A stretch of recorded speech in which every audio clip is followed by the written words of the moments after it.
কলকাতা শহরের বিভিন্ন এলাকায় প্রথমে আমরা দেখলাম হিন্দু হিন্দু ভাই ভাই একাধিক পোস্টার এবং ব্যানার লাগানো হয়েছিল কলকাতা শহরের বিভিন্ন এলাকায়। তারপর আমরা দেখলাম শুভেন্দু অধিকারীর ছবি দিয়ে রামনবমী পালন করুন একাধিক পোস্টার ব্যানার।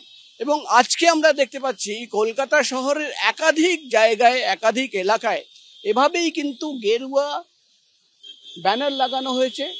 গেরুয়া ব্যানারে লেখা রয়েছে জয় শ্রীরাম এবং শ্রীরাম শ্রীরাম করে একাধিক জায়গা লেখা রয়েছে এবং শ্রীরামের ছবি, পেছনে রাম মন্দিরের ছবি। অর্থাৎ বোঝাই যাচ্ছে যে আগামী রোববার রামনবমী এবং তার আগে বিজেপির তরফে একাধিক হিন্দু সংগঠন তারা কিন্তু রামনবমীর এই প্রস্তুতি, একাধিক মামলা হয়েছে হাইকোর্টে এবং সেই মামলায় রামনবমীর মিছিল বার করা থেকে শুরু করে কিভাবে রুট হবে সেই নিয়ে মামলা হয়েছে।